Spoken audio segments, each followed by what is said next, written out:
Hey, what's up, y'all? And well, the first round of the first ever 12-team college football playoff is in the books, and I know that these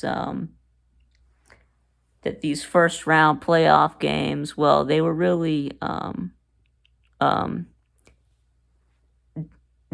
disappointing. I mean, th- they they just weren't good games. I mean, all blowouts. I mean, except for one game. I mean, the Clemson Texas game. I mean, was really the only game that was at least somewhat competitive. I'm I- I'm gonna know Texas ended up winning by 2 touchdowns, but I mean, it was close. Uh, at one point. Uh, but anyway, I was hoping that we would see at least one upset, but that didn't happen. So, but I mean, that's just the way it goes sometimes.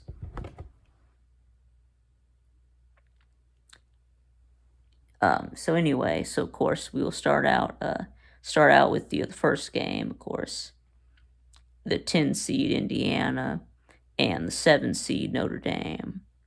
Of course, Notre Dame won 27-17. But that score is very deceiving, uh, because I mean Indiana scored 2 touchdowns in the last 5 minutes. I mean, when it was 27-3. So I mean, it was too late by then to decide that your offense wanted to finally do something. Uh, but I mean, you've got to, give Indiana, credit for not giving up.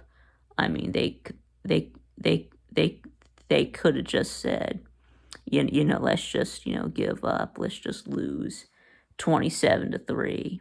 So, ended up, not looking so bad. I guess maybe you feel better about yourselves, I guess.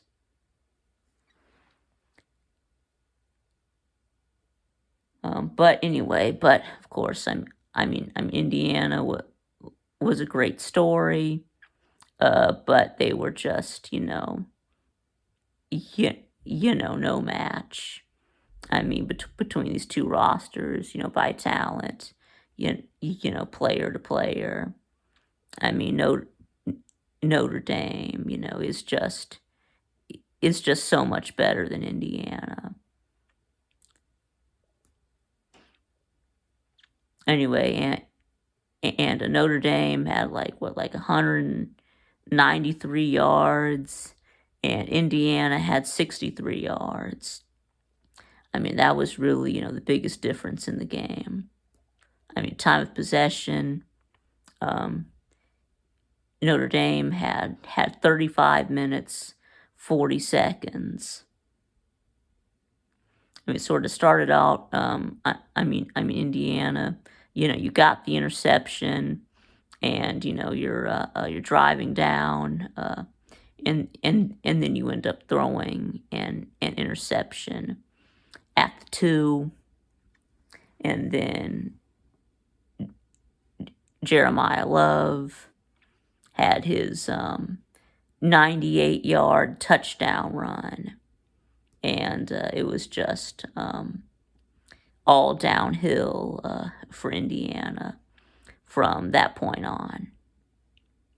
I mean, Jeremiah Love at what, like 100, like 10 carries for like 138 yards. But of course, remember that that most of those yards came on one play, a 98-yard run. So really, outside of that 98-yard run, Notre Dame only had 95 rushing yards. But anyway, so almost 400 total yards, like 394. Meanwhile, Indiana had like, what, 230 something? No, wait, 200, yeah, like 278. So, yeah. But of course, they did get 116 yards on those last two drives. So prior to 4:50 on the clock, they had only 162 yards. So I mean, it was just too late to do anything. I mean, Indiana had a big surge at the end that actually made the game look closer than it actually was.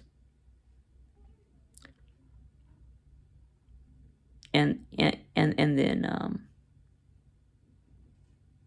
let's see, what's his name? Yeah, Riley Leonard didn't really have to do anything, just over 200 yards and like one touchdown, one interception. I mean, he really didn't, he didn't run the ball a whole lot. Riley Leonard, known for being a runner, but he really didn't have to use his legs all that much.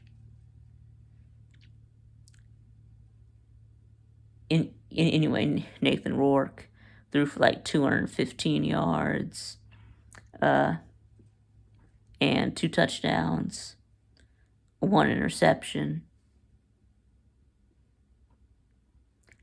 Anyway, so I guess we should just move on to the next game. All right, SMU versus Penn State. Let's see, SMU versus Penn State.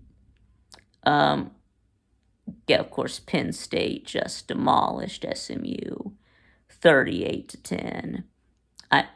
I mean, it started out with those 2 pick sixes, making it 14-0, and the game was over at that point.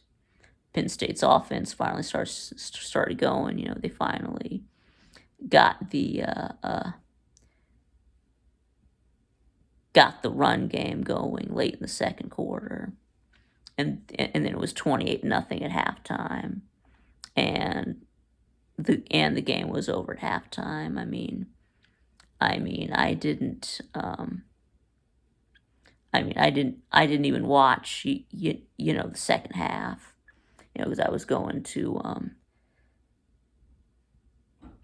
Colby's wedding, of course, but I didn't really miss anything. Anyway, so a common theme here once again: the team that won, had way more rushing yards. It was like 189 rushing yards to like 58. SMU had more rushing attempts than they had. I mean, well, they were getting like 1 yard per carry. Yeah, it was horrible. But anyway, 3 turnovers for SMU, right?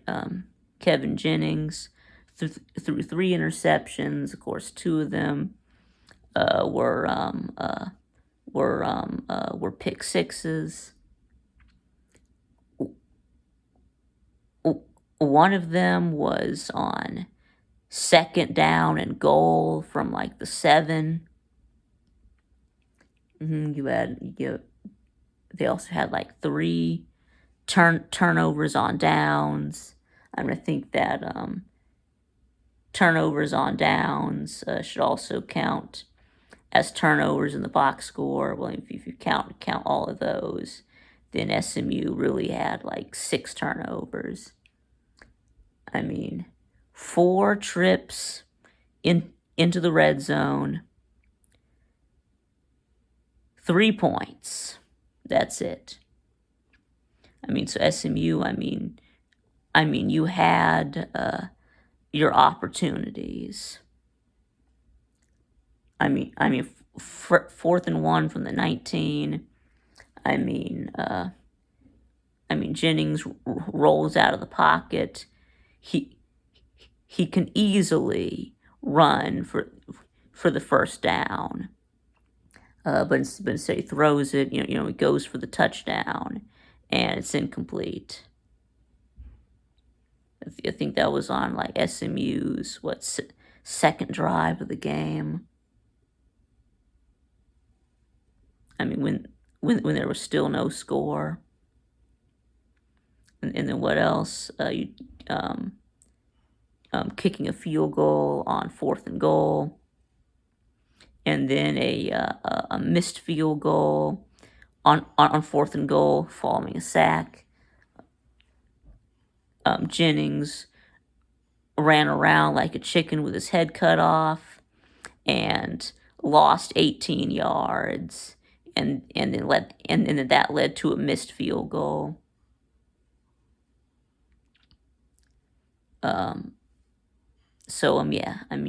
SMU, you had your chance and you failed. But yeah. And then as for Drew Aller, he was 13 out of 22 for like 127 yards, no touchdowns, no interceptions, with 6.5 yards per attempt. But he didn't do anything to lose the game. So he was just a game manager, handoffer, which this kind of stat line, it can work against SMU.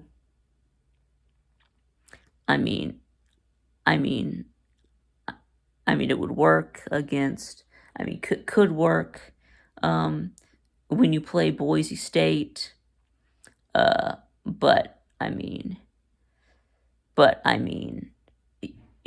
you're not beating Georgia or Notre Dame with that kind of stat line from Drew Aller. It's just not happening. You're gonna have to throw the ball to beat Georgia or Notre Dame.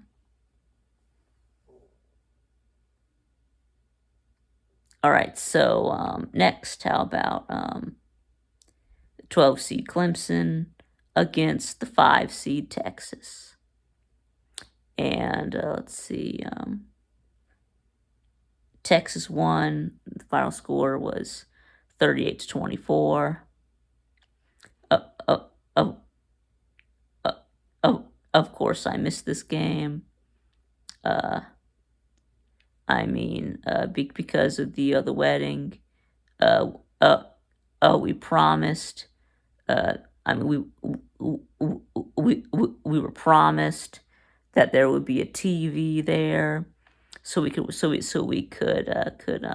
the game. But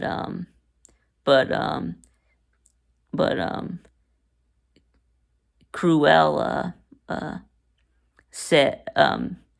told them to take it back. So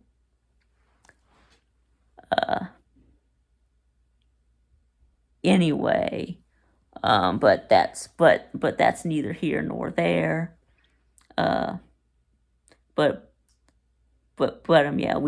We just had to watch the game on our phones. But of course, I left my phone in the car. So anyway, whatever. But anyway, but I did, keep up with the game with, the scoring and everything. Of course, I could also, go back and watch the highlights. Anyway, right, 38-24. Um,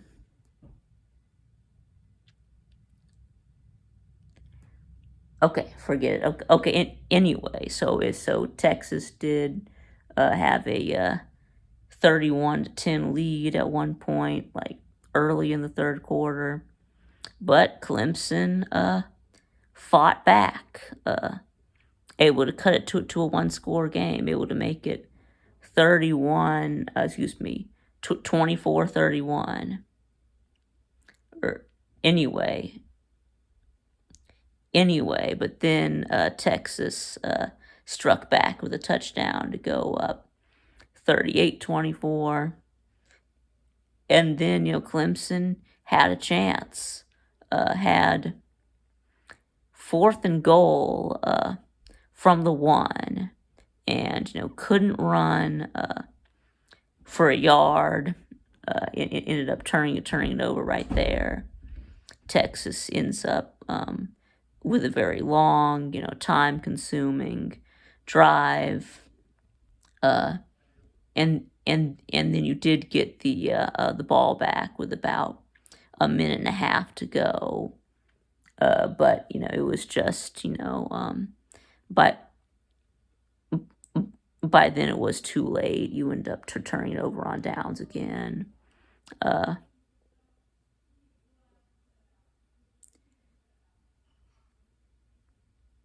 anyway, I had a chance to get it back to a one-score game, and and then you got the ball back too. So if you could have been able to punch it in from the 1, you would have had the ball with an opportunity to tie the game, send it to overtime. I mean, this game, there really wasn't a huge yards difference. It was like 490 something for Texas and like 412 for Clemson. Of course, the difference was the running game. Texas had like 200 and something yards, or it was like 290 yards. Meanwhile, Clemson had like 60 something or 70 something. I mean, yeah, like 76 or something like that. Anyway, and then Klubnik, he tried, hard, tried to put the team on his back, threw for like 330 something yards, 3 touchdowns, 1 interception.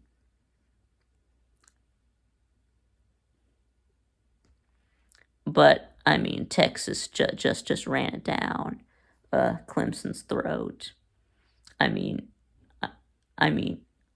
Defense, especially the run defense, has been a problem for Clemson all year, and it reared its ugly head again.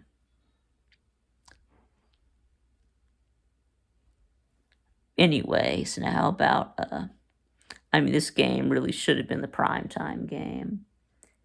But you can't, predict, which game is going to end up being the best game. You just, assume that Tennessee, Ohio State, because those were, the closest seeds, that was going to be the best game of the day. But it wasn't. Of course, Ohio State won. Was it 42-17?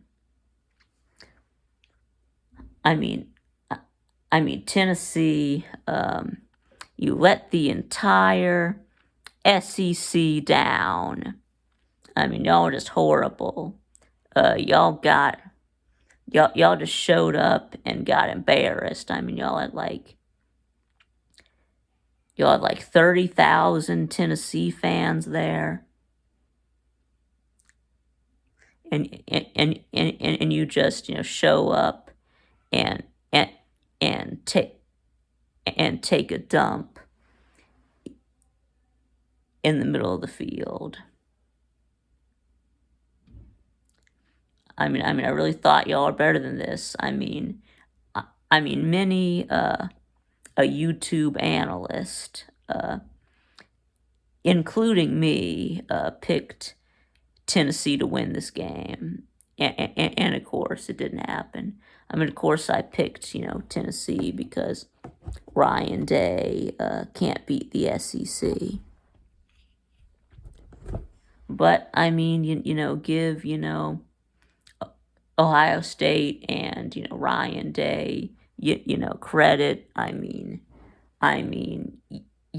Ryan Day got shit on all week leading up to this game, saying, "Oh, here we go." Ohio State fans were like, "Here we go again. Ryan Day can't win big games. If we lose to Tennessee, we need to fire Ryan Day immediately." So Ryan Day really, really needed this win to take the heat off.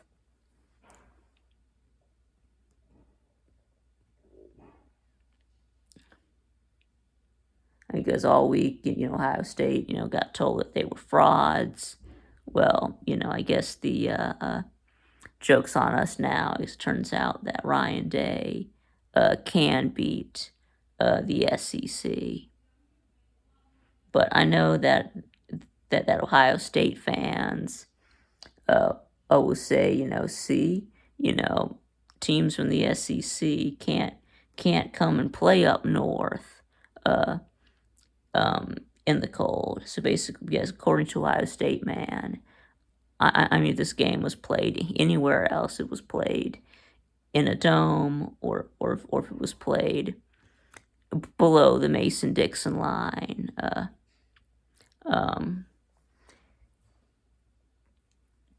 Tennessee would have won, according to Ohio State fan logic.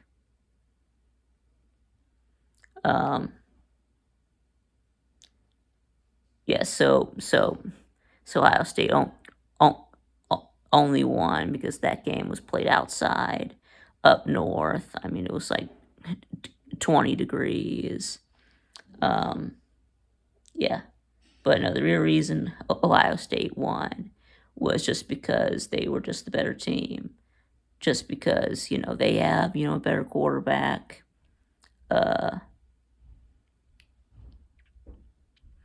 They've got the better receiving core. They have a top 5 defense. And that's why Ohio State won. So actually, in this game, the rushing yards were pretty close. 156 for Ohio State, 153 for Tennessee, and that was without. And Tennessee was doing it without Dylan Sampson. He only got 2 carries. So an injured Dylan Sampson. Oh yeah, that's another thing. If Tennessee had Dylan Sampson, if he was healthy, if he hadn't gotten hurt, then they also would have. Then Tennessee would have won. So, right, Ohio State, man. But the difference was in the passing yards, like 300 and something for Ohio State, and like 104 for Ohio State. Nico was 14 out of 31, 104 yards, and an interception. Holy shit. Nico, it is terrible. You paid $8 million for this guy, for this pajama wearing dress wearing. Anyway, and y'all made fun of Ohio State for paying $20 million for the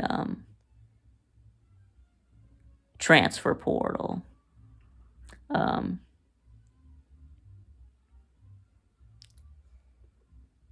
Anyway, so yeah, that's it.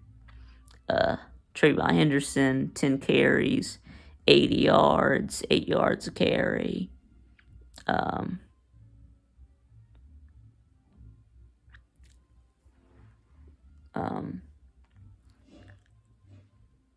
mean, Will Howard played out of his mind.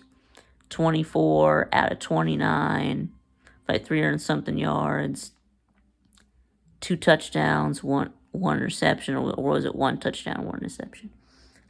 Anyway, the point is, Will Howard balled out. I mean, anyway, so that's it.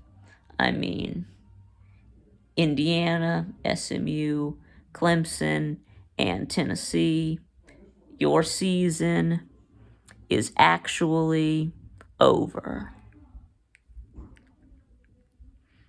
All right, now there's one more thing, of course. Now with all these,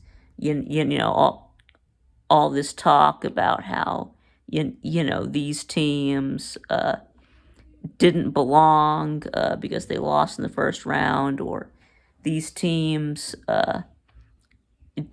did not belong because they got blown out in the first round. How many times do we see blowouts in the first round when we had a 4-team playoff? I think that there were only like 5 games that were 1-score games. Only like 6 games that weren't blowouts. I think it was like Alabama and Clemson, like 2017 was like 17-7, and then you had like 5 1-score games. There was only 1 playoff, 2023, in which we had a good game in both semifinal games. Anyway, so that really doesn't mean anything.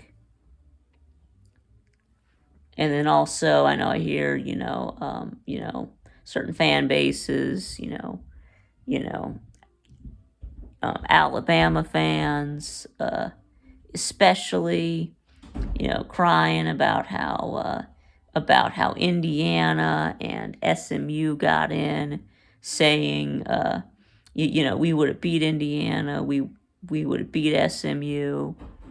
I mean, it's like, no, you don't know that, because I mean, you lost to 6-6 Vanderbilt. You got blown out by 6-6 Oklahoma, and you're trying to tell me that you should have been in the playoffs. I mean, yes, Indiana and SMU were playing bad teams, but they beat them.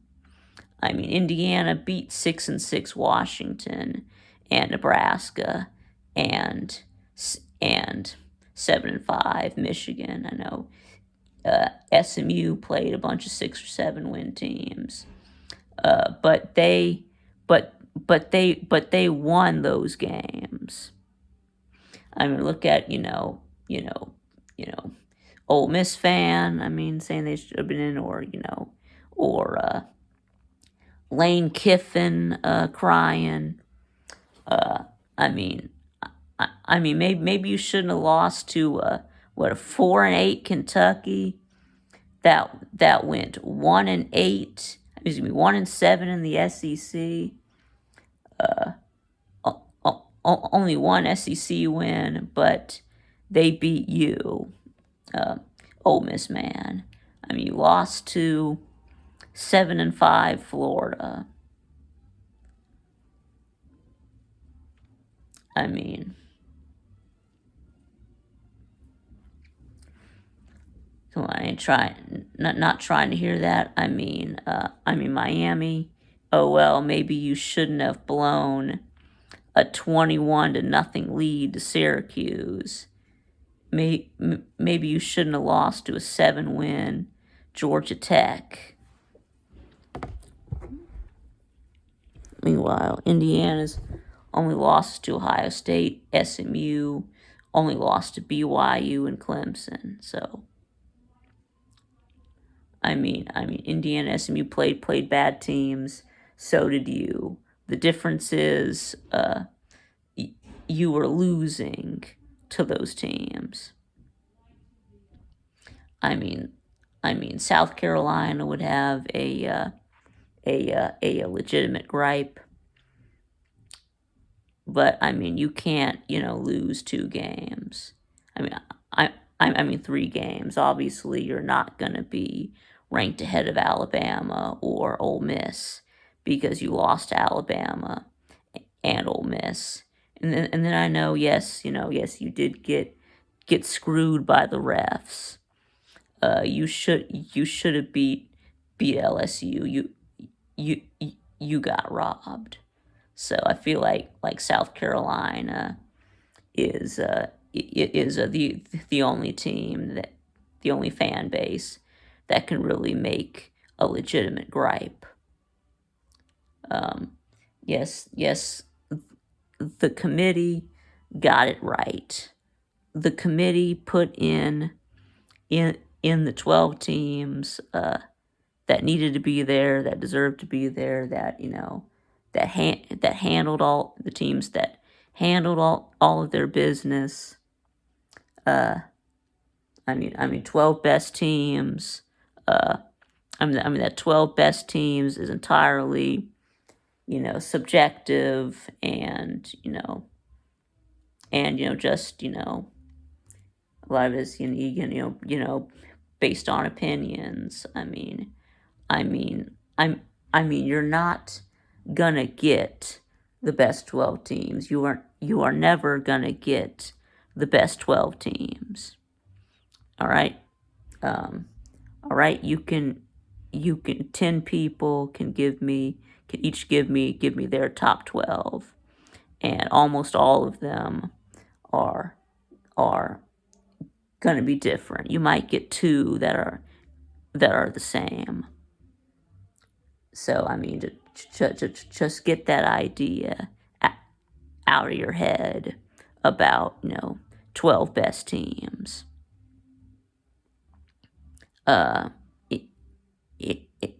Anyway, so this is going to be it.